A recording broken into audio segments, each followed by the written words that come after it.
Night over the Sea of Azov.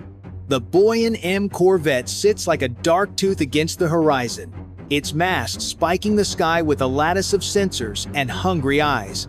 Inside, sailors move in rehearsed patterns, check sheets, a half smile on the watch officer's face. Thousands of meters away, across territorial lines and ceaseless water, a handful of Ukrainian operators align screens, trim flight paths, and feed a small constellation of loitering munitions and fast-strike UAVs into readiness. Electronics hum, mission clocks tick. The corvette's radars paint the sea in confident green, and its magazines sleep full of caliber missiles that promise range, reach, and retaliation. Yet modern war answers size with stealth, armor with precision.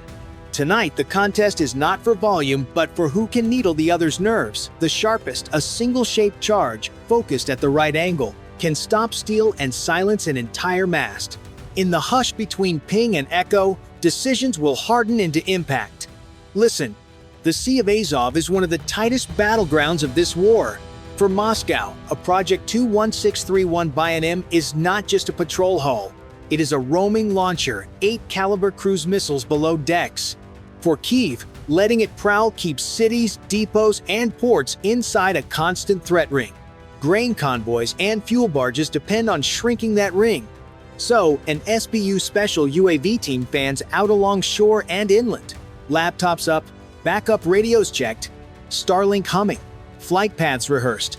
The stakes reach far beyond the shoreline. If Ukraine lands a clean hit, those 8 missiles are neutralized before ignition, and every convoy breathes easier.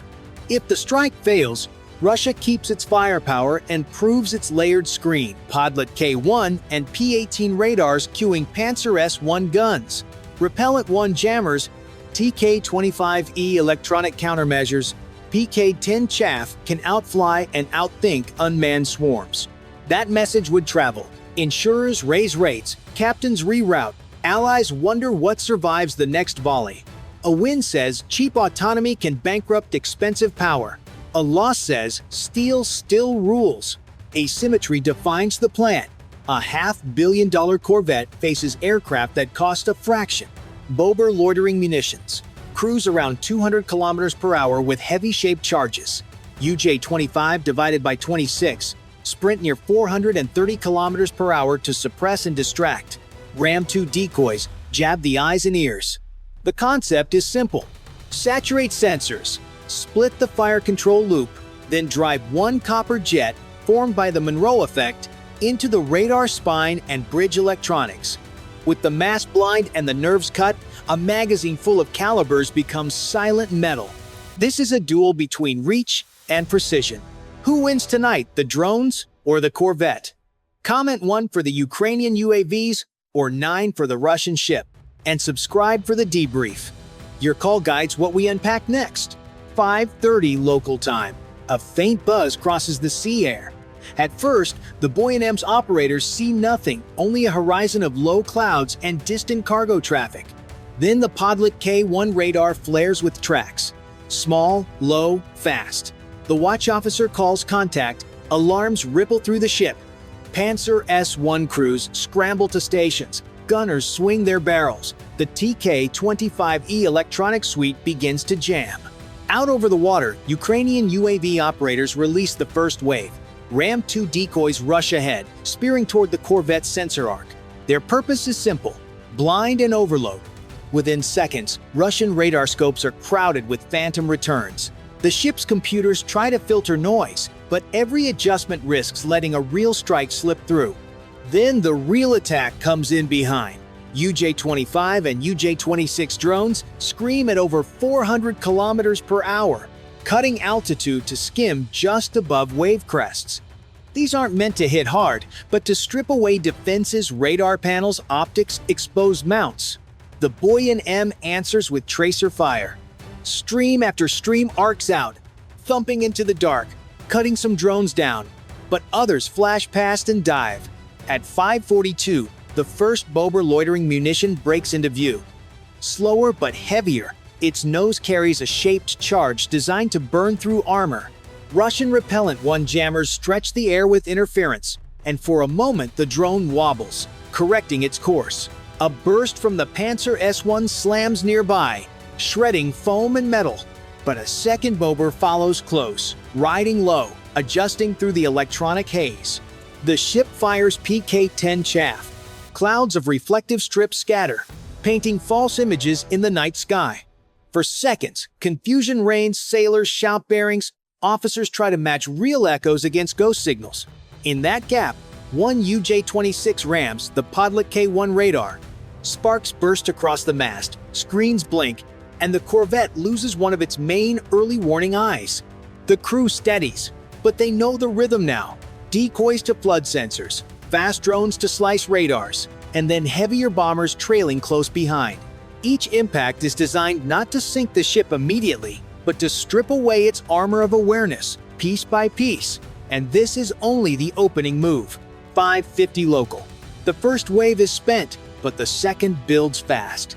More dots bloom on scopes, and this time the corvette's crew realizes the pattern. Ukraine is not stopping. Several drones slip through the outer ring, diving past tracer fire. Alarms echo across compartments. The captain orders a slight turn, only a few degrees, but enough to narrow the ship's profile. Every second of angle matters when metal is inbound.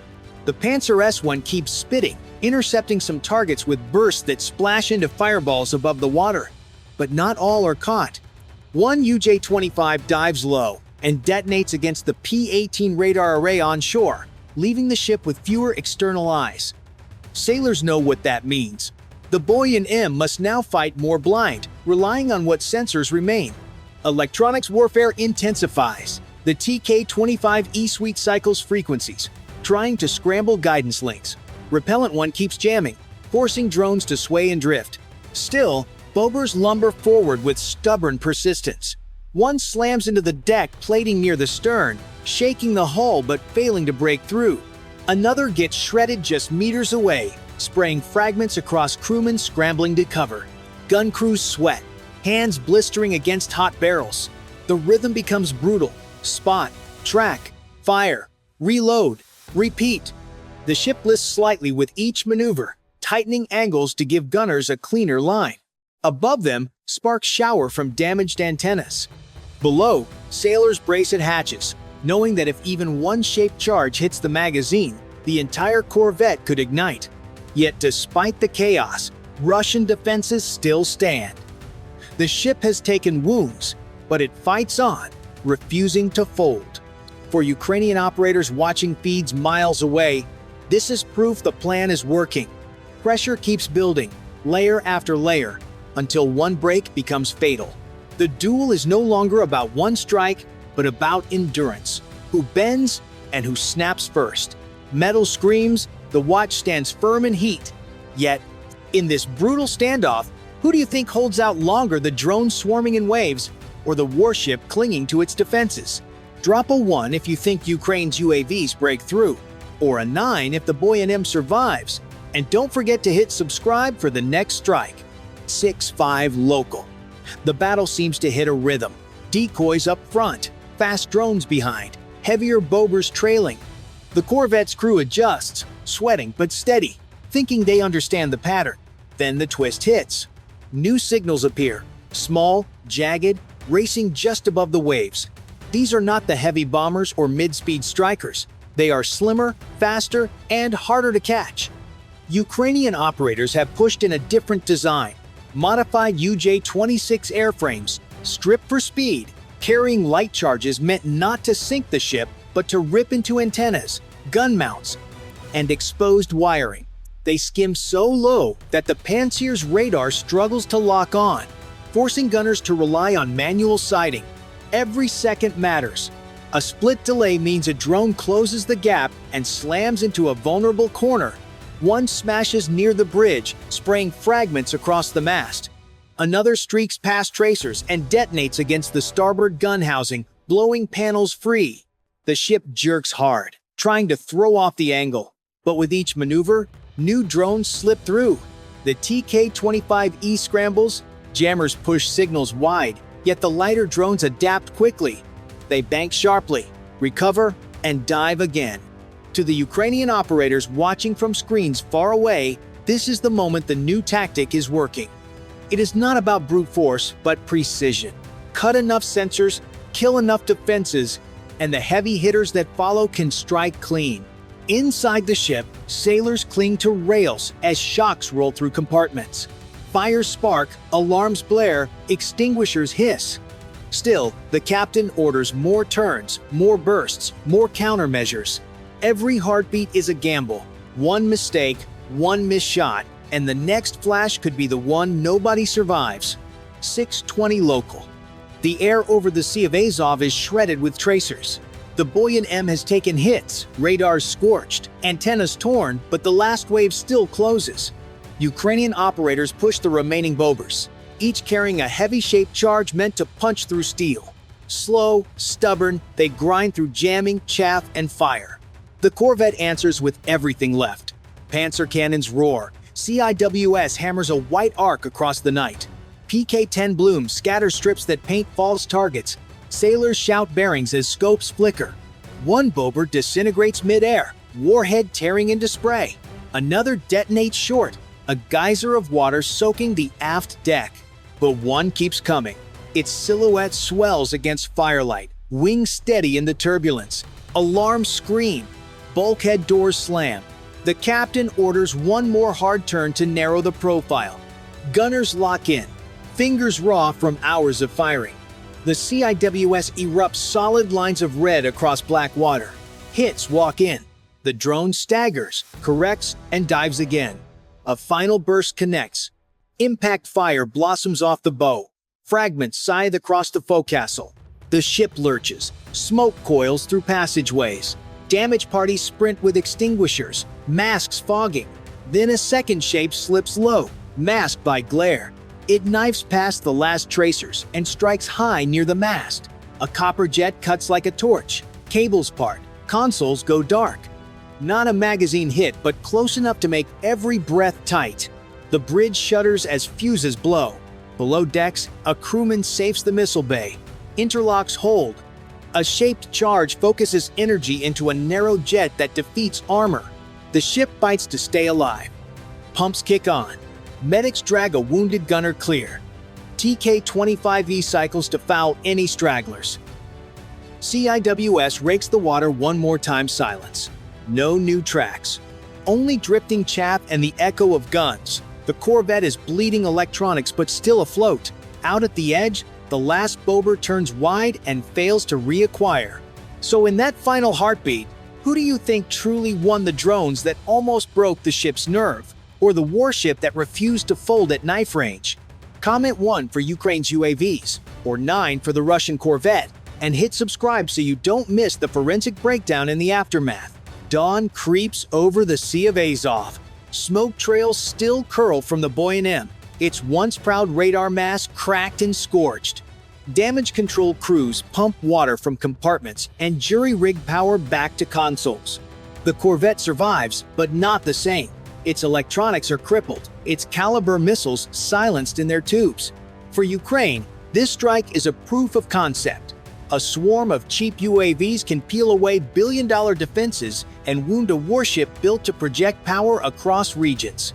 The operators who guided the drones from hidden positions have shown how software, planning, and persistence can outmatch armor. One night's fight rewrote the balance sheet of naval warfare. For Russia, survival is bitter. The ship floats, yes, but its role as a forward missile battery is shattered. The loss of key radars means it can no longer guide or launch strikes with confidence. Repairs will cost months and hundreds of millions, if they are possible at all. Meanwhile, the message is clear to every observer. The drone war has reached the sea, and no ship is untouchable. Strategically, the clash forces both sides to adapt. Ukraine will refine its tactics, pressing harder with speed, numbers, and coordination. Russia must rethink how to protect expensive assets against swarms that cost pennies by comparison. NATO analysts and defense ministries are already watching the footage, asking what this means for their own fleets. And for civilians far away, farmers moving grain, families depending on steady fuel shipments, the result is immediate. A single corvette knocked out of the fight means safer convoys, lower risk, and a reminder that endurance does not always belong to the bigger ship. So now the question is yours. Who truly won this night? The drones that crippled a warship, or the corvette that survived against all odds? Comment 1 if you stand with the UAVs, or 9 if you think the Bayern survival is victory enough. And don't forget to subscribe, because the next strike will be even deadlier, and you'll want to see how the battlefield evolves.